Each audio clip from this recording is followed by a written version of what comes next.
রাম রাম বন্ধুরা, নমস্কার। আশা করছি তোমরা সবাই খুব ভালো আছো। বন্ধুরা, তোমাদের সকলের জন্য কিন্তু একটা দুর্দান্ত খুশির খবর। ইন্ডিয়া পোস্ট অফিস জিডিএস নতুন নিয়োগ 2025 কবে তোমাদের ফর্ম আবেদন শুরু হবে এই নিয়ে কিন্তু রিক্রুটমেন্টের নোটিফিকেশন জারি করে দেওয়া হয়েছে। যেমনটা আমি তোমাদেরকে গত একটা ভিডিওতে বলেছিলাম যে জিডিএস এর নিয়োগ আগামী সপ্তাহ থেকে শুরু হতে চলেছে।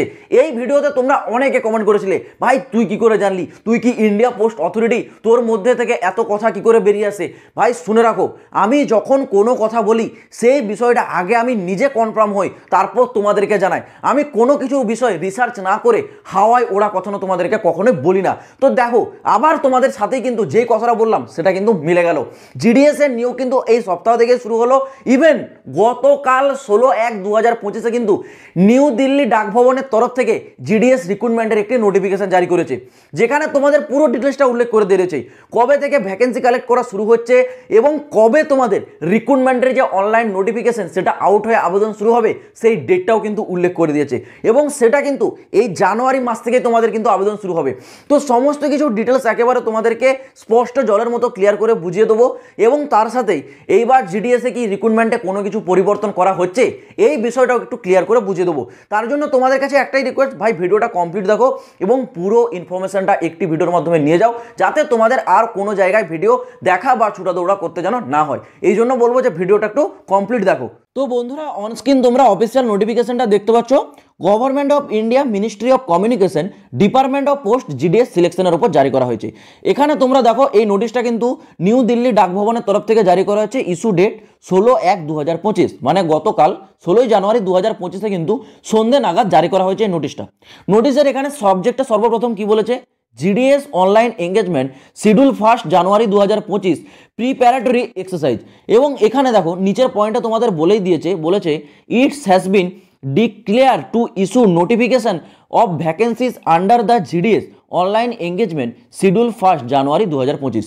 মানে এখানে তোমাদের জানুয়ারি মাসে যে রিক্রুটমেন্টটা আসছে সেই রিক্রুটমেন্টের নামটা এখানে দেখতে পাচ্ছ, শিডিউল 1 জানুয়ারি 2025, মানে শিডিউল 1 জানুয়ারি 2025 নামে কিন্তু তোমাদের রিক্রুটমেন্টটা আসতে চলেছে।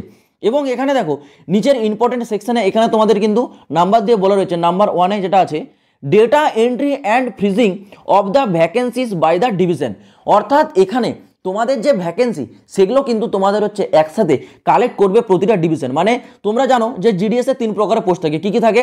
একটা থাকে তো তোমাদের জিডিএস মানে গ্রামীণ ডাকসেবক, আরেকটা থাকে তোমাদের বিপিএম মানে ব্রাঞ্চ পোস্ট মাস্টার, আরেকটা থাকে তোমাদের এবিপিএম। ওকে, এবিপিএম অ্যাসিস্ট্যান্ট ব্রাঞ্চ পোস্টমাস্টার। এই 3টে প্রকারের পোস্ট থাকে। তো এই 3টে পোস্টে কোন ডিভিশনে কোন পোস্টে কত শূন্যপদ রয়েছে সেই শূন্যপদগুলো কিন্তু কালেক্ট করতে বলা হচ্ছে। এখানে দেখতে পাচ্ছ সেটাই বলেছে, data entry and freezing of the vacancies by the division.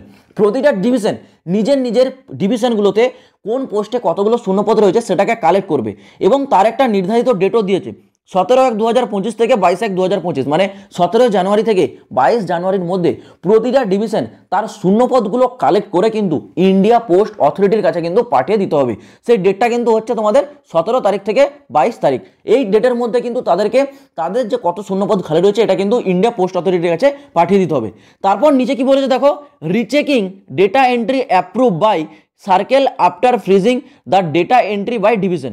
অর্থাৎ ইন্ডিয়া পোস্ট অথরিটিকে যে ডেটাটা প্রতিটা ডিভিশন এখানে পাঠালো সেই ডেটাটাকে কিন্তু ইন্ডিয়া পোস্ট অথরিটি প্রতিটা সার্কেল ওয়াইজ কিন্তু তারা রিচেকিং করবে। সেই ডেটটা কি বলেছে দেখো, 23/1/2025 থেকে 24/1/2025, মানে আরও দুদিন কিন্তু সময় নিচ্ছে।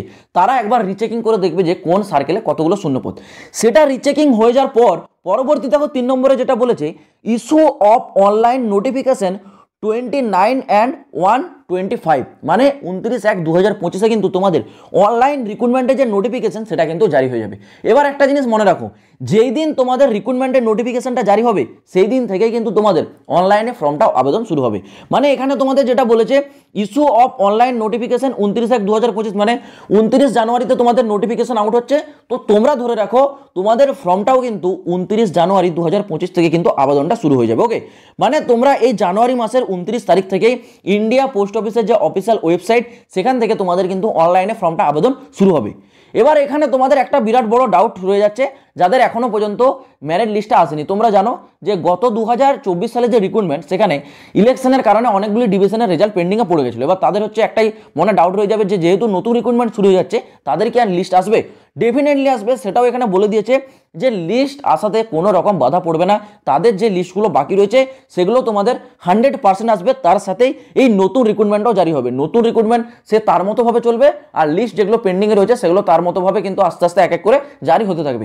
তো এটাকেও ভাববে না যে তোমাদের লিস্টগুলো যেগুলো পেন্ডিংয়ে রয়েছে সেগুলো জারি হবে না, সেগুলো 100% জারি হবে। কিন্তু তার সাথেই এই নতুন রিক্রুটমেন্টটাও শুরু হচ্ছে, যার ফর্ম আবেদন তোমাদের আগামী 29 জানুয়ারি 2025 থেকে কিন্তু অনলাইন ওয়েবসাইটে শুরু হয়ে যাবে। এবার তোমরা যদি মনে করো যে জিডিএস এর তরফ থেকে যে অফিসিয়াল এই নোটিফিকেশনটা একবার তোমরা পড়ে দেখবে, তাহলে তোমরা অবশ্যই কিন্তু কমেন্ট বক্সে কমেন্ট করবে যে দাদা আমাদের নোটিফিকেশনটা একবার চাই। তাহলে এই নোটিশটা কিন্তু আমি যে পিডিএফটা সেটা আমি টেলিগ্রামে আপলোড করে দেবো। আর যারা টেলিগ্রামে জয়েন হয়নি, দেখো ভিডিওর ডেসক্রিপশনেই টেলিগ্রাম চ্যানেলের কিন্তু লিঙ্কটা পাবে, ওখানে জয়েন হয়ে থাকো।